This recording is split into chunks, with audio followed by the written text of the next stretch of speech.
प्रधानमंत्री नरेंद्र मोदी इजराइल पहुंच गए और इजराइल पहुंचने के बाद में सबसे ज्यादा जो चर्चा है नरेंद्र मोदी को लेकर के वो इस बात की है कि नरेंद्र मोदी के कपड़े यानी पॉकेट स्क्वायर जो नरेंद्र मोदी ने पहने हुआ था और उसके साथ साथ जो इजराइल के प्रधानमंत्री वहां पर बेंजामिन नेतन्याहू उनको एयरपोर्ट पर रिसीव करने के लिए आए थे, उनके साथ में उनकी पत्नी सारा मौजूद थी और सारा खास तौर पर भगवा रंग के कपड़े पहन करके आई थी। अब इसी बात की चर्चा है और इसी बात को लेकर के बड़े बड़े लंबे लंबे लेख लिखे जा रहे हैं कि नरेंद्र मोदी और नेतन्याहू की पत्नी के कपड़े वो एक ही रंग के थे।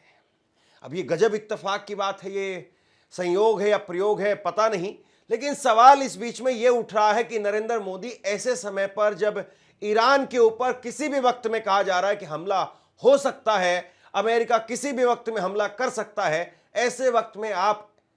आखिरकार इजराइल गए क्यों हैं?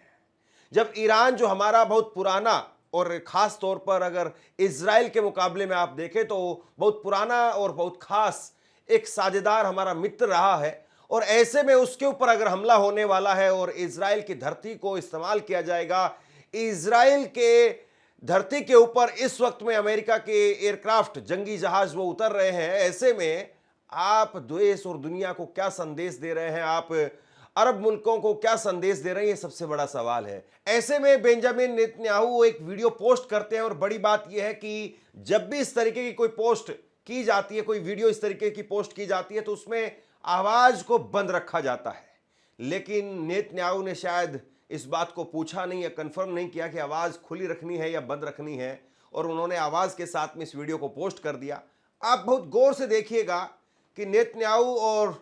नरेंद्र मोदी की जब मुलाकात हो रही है तो ऐसे में जब वो मिल रहे हैं तो एक शब्द नरेंद्र मोदी बोलते हैं और उसके बाद में हंसने लग जाते हैं, फिर एक शब्द बोलते हैं फिर उसके बाद में हंसने लग जाते हैं। गजब की बात है और उनकी पत्नी के साथ में भी ऐसा ही हो रहा है।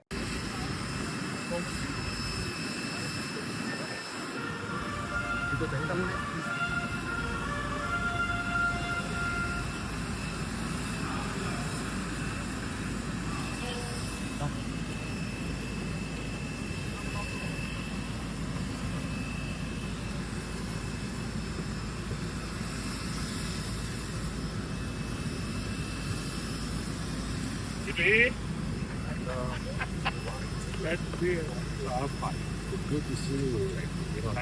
Obviously, pa. No great of her. Oh, This is good. Wow, Sarah, how are you?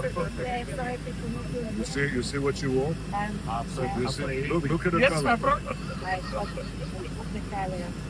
Thank you. I'm so hungry. And I miss India.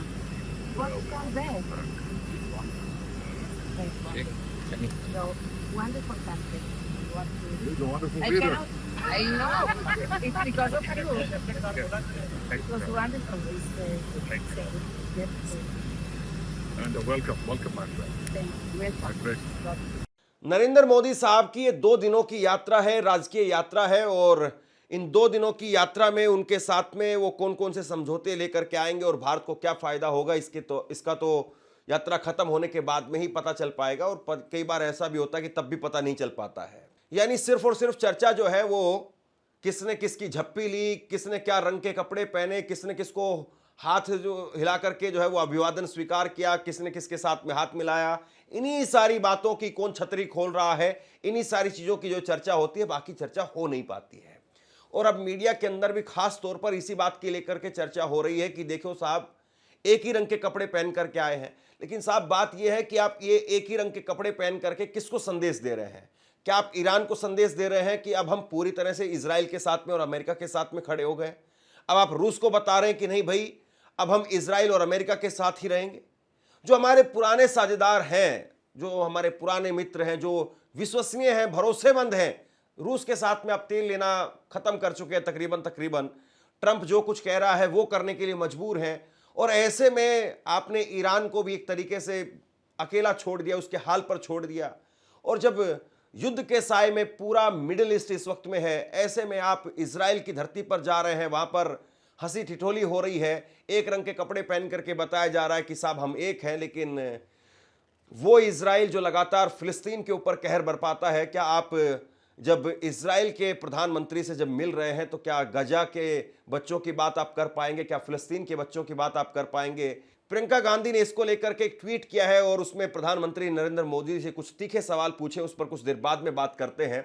लेकिन मुझे लगता है कि पहले जरा एक बार ये छिछोरी जो हरकतें हो रही हैं उस पर बात कर लेनी चाहिए। मैं छिछोरी हरकतें कह रहा हूं और मुझे लगता है कि जब दुनिया भर के दो बड़े देशों के, अगर इजराइल इसमें कोई बहुत बड़ा देश तो नहीं है लेकिन फिर भी हमने 1952 में उसको एक अलग देश के तौर पर मान्यता दे दी थी और भारत हमेशा से मानता रहा है कि इजराइल और फिलिस्तीन दो देशों के सिद्धांत को हम मानते हैं। लेकिन बात यह है कि जब दो देशों के नेता जब मिलते हैं तो कपड़ों पर चर्चा हो रही है, रंग पर चर्चा हो रही है और कपड़ों और रंग की चर्चा के अंदर जो असली सवाल हैं क्या वो उठेंगे? क्या कोई नरेंद्र मोदी साहब से पूछ पाएगा कि साहब आप उस देश में क्यों जा रहे हैं जिस देश को लेकर के अभी हाल में ही कुछ समय पहले जब 100 देशों ने हस्ताक्षर किए, साइन किए और बाकायदा ये कहा कि इजराइल की जो वेस्टलैंड को लेकर के नीति है उसकी हम आलोचना करते हैं, उसके हम खिलाफ हैं, उसकी मुखालफत हम करते हैं, और ऐसे में आप जाकर के गले मिल रहे हैं उनकी पत्नी से, उनसे आप गले मिल रहे हो और चर्चा हो रही कि आपने कौन सा कपड़ा पहना हुआ है। एबीपी न्यूज ने भी जो है इसको ट्वीट करते हुए लिखा है कि 9 साल के बाद में इजराइल दौरे पर पहुंचे पीएम मोदी का भव्य स्वागत हुआ, लेकिन इस दौरान मोदी के पॉकेट स्क्वायर पर नेतन्याहू का मजेदार रिएक्शन देखने को मिला। दरअसल पीएम मोदी के पॉकेट स्क्वायर और पीएम नेतन्याहू की पत्नी का ड्रेस का रंग एक जैसा था, तो ड्रेस की चर्चा जो है वो हो रही है, तमाम चैनलों पर इसको लिखा जा रहा है। वहीं एक पत्रकार है अपने आप में, और जरा इनकी भाषा देखिए और इनके शब्दों को देखिए और इनके भाव को देखिए, क्योंकि हर रंग कुछ कहता है। मोदी जी इजराइल पहुंचे हैं, परम मित्र बेंजामिन नेतन्याहू जी एयरपोर्ट पर रिसीव करने के लिए आए हैं, श्रीमती जी को भगवा पहना करके लाए हैं। गजब बात है भाई, जैसे मतलब सोच समझ करके उन्होंने अपनी पत्नी को कहा होगा कि भाई मोदी जी आ रहे हैं तो भगवा पहन करके चलो। गजब स्वागत है, वाकई आप गजब लिख रहे हैं पत्रकार महोदय। अगर भाभी जी भगवा की जगह किसी और रंग के वस्त्र पहन करके आती तो मैं दावे के साथ में कह सकता हूं कि मोदी जी ने जितनी देर हाथ मिलाया है, बहुत गौर से देखिए, दावा कर रहे हैं कि मोदी जी ने जितनी देर हाथ मिलाया है उसके आधे से भी कम समय में हाथ छोड़ देते। यकीन न हो तो मोदी जी से पूछ लेना। ऐसे ऐसे लोग आज के वक्त में पत्रकारिता का चोला पहन करके बैठे हुए हैं और अपने आप को बहुत वरिष्ठ पत्रकार कहलाने का जो है वो दम्भ भरते हैं। आप बताइए कि मोदी जी हाथ पकड़ करके इसलिए हाथ बहुत देर तक हिलाते रहे क्योंकि उन्होंने सामने बेंजामिन नेतन्याहू की पत्नी ने भगवा रंग का कपड़ा पहने हुआ था। गजब है साहब इस देश की। आप बताइए कि पत्रकारिता की स्थिति आज के वक्त में ये हो गई है कि बहुत ज्यादा देर तक हाथ ऐसे पकड़ करके हिलाते रहे कि वो भगवा पहन करके आए थे, और उल्टा पलट करके अगर कोई और पूछ लेता कि साहब आप अकेले क्यों आ गए, आप भी लेकर के आते भगवा पहन करके। ये बातें नहीं होनी चाहिए, कुछ और होना चाहिए, लेकिन साहब बस यही है और इसी पर बात हो रही है। कोई नहीं पूछ रहा है कि जब अमेरिका लगातार दंदनादन धमकी दे रहा है, अमेरिका ने 48 घंटे का समय दिया और वो 48 घंटे का अल्टीमेटम खत्म हो गया है, ऐसे में भारत की स्थिति क्या होगी? अगर युद्ध हो गया तो भारत की स्थिति क्या होगी? कोई नहीं पूछ रहा है कि अगर प्रधानमंत्री नरेंद्र मोदी जो आए दिन कह देते हैं कि मुझ पर हमला हुआ, या कभी संसद में हमले की बात आती है, कभी सड़क पर हमले की बात आती है, कभी यूथ कांग्रेस के लोगों को उठा करके गिरफ्तार कर दिया जाता है, अगर नरेंद्र मोदी वहां पर जब इजराइल के अंदर हैं और ऐसे में अगर अमेरिका ने हमला कर दिया तब नरेंद्र मोदी क्या करेंगे? वहीं रहेंगे या बीच में दौरा खत्म करके छोड़ करके आ जाएंगे? अगर मान लीजिए कि ईरान जो चारों तरफ से इस वक्त में अमेरिका ने घेर लिया है, इजराइल ने भी एक तरीके से घेर लिया है, अगर उसने पहले हमला कर दिया, युद्ध शुरू हो गया इस बीच में, तब नरेंद्र मोदी क्या करेंगे? और जाना ही क्यों था आपको? इजराइल में जाने की ऐसी क्या बहुत जरूरत थी, या क्या आपको वजह जो है वो वहां पर जाने की जरूरी लगती है कि आपको वहां पर जाना पड़ा? सबसे बड़ी बात यह है कि 2017 में 9 साल पहले प्रधानमंत्री नरेंद्र मोदी बतौर प्रधानमंत्री पहली बार वो जाते हैं इजराइल में, और ये उनकी पहली प्रधानमंत्री के तौर पर उनकी यात्रा थी, और पहली बार देश का कोई प्रधानमंत्री इजराइल गया था। इससे पहले भारत का कोई प्रधानमंत्री इजराइल गया भी नहीं था। हमने 1952 में इजराइल को एक अलग देश के तौर पर मान्यता दी, लेकिन 1992 तक हमारे बहुत कोई खास रिश्ते इजराइल के साथ में नहीं थे। 1992 में हम लोगों ने वहां पर राजनयिक तौर पर अपने राजदूत वहां पर जो है वो बैठाए, और राजभवन वहां पर खोले और उसके बाद में जो है धीरे धीरे रिश्ते वहां से बढ़ने लगे। लेकिन नरेंद्र मोदी जैसे ही जो है प्रधानमंत्री बनते हैं, इसके बाद में 2017 में वो प्रधानमंत्री बनने के बाद में पहले ही कार्यकाल के अंदर इजराइल में चले जाते हैं। और सबसे बड़ी बात यह, जो एप्स्टीन फाइल्स निकल करके सामने आई थी, उन एप्स्टीन फाइल्स में भी यही कहा गया था कि नरेंद्र मोदी की जो यात्रा हुई, उन यात्रा को लेकर के एप्स्टीन की फाइल्स में लिखा था कि नरेंद्र मोदी को नाचने गाने के लिए कहा गया। मोदी को कहा गया कि आप जाकर के वहां पर नेतन्याहू को खुश करिए। अब ये सारी बातें जब हो रही थी ये 2017 के अंदर, और ऐसे में जब एप्स्टीन फाइल्स को लेकर के मामला फिर से गर्म है, ईरान के साथ में ताल्लुकात वो कोई बहुत अच्छे नहीं है, और आप चले गए भगवा रंग का ये पहन करके और भगवा रंग का वो पहन करके और भगवा भगवा, और इन सारी चीजों पर बात हो रही है, बाकी चीजों पर बात नहीं हो रही है कि आखिरकार आपका वहां पर जाना वो ईरान को क्या संदेश देगा। ईरान जो हमारा साझेदार दोस्त रहा, कश्मीर में हमारे मसलों को लेकर के हमारे साथ खड़ा रहा, कभी इस्लामिक मुल्क होने के बावजूद पाकिस्तान के साथ कभी नहीं गया। दूसरी बड़ी बात यह है कि जब अभी हाल में ऑपरेशन सिंदूर हुआ तब भी ईरान ने हमारा साथ दिया, पाकिस्तान का साथ नहीं दिया, और आप जाकर के जो है उधर खड़े हो जाते हैं। आप जो है वो अरब देशों के अंदर भी चुन रहे हैं कि हम ईरान के साथ में अपने ताल्लुकात बढ़ाएंगे या फिर यूएई और इजराइल के साथ में हम रहेंगे। एक तरीके से नरेंद्र मोदी वो मिडिल ईस्ट के देशों में भी जाते सबके पास में है, लेकिन सऊदी अरब, अब देखिए सऊदी अरब और पाकिस्तान का एक रिश्ता हो गया है, और सऊदी अरब ने जिस वक्त में ऑपरेशन सिंदूर हुआ उस वक्त में भी नपी तुली जो है वो एक प्रतिक्रिया दी थी, दोनों के साथ में बराबर बराबर तरीके से उसने अपने ये कहा कि ठीक है, जंग नहीं होनी चाहिए, दोनों देशों को शांति रखनी चाहिए, इस तरह की बातें कही। अब नरेंद्र मोदी भी जिस वक्त में हालात नाजुक है, ऐसे वक्त में वही नीति अपना सकते थे कि नरेंद्र मोदी चाहते तो अपना घर के अंदर ही यानी भारत में ही रह सकते थे। भारत में और बहुत सारे मुद्दे हैं, वो और किसी जगह पर चले जाते, वो अगर मणिपुर चले जाते, वहां पर उनकी फिर से जो एक नई सरकार बनी है, लेकिन नई सरकार बनते ही फिर से वहां पर गोली वोली चली है, काफी लोग मर गए हैं, और किसी दूसरे राज्य में वो चले जाते, किसी राज्य में जाकर के प्रचार प्रसार करने लग जाते, असम में चले जाते, असम में जाकर के चुनाव प्रचार कर लेते। लेकिन खैर नरेंद्र मोदी वो चले गए इजराइल के अंदर, और नरेंद्र मोदी जब इजराइल में गए हैं तो क्या वहां पर जाकर के वो फिलिस्तीन के बारे में कह पाएंगे?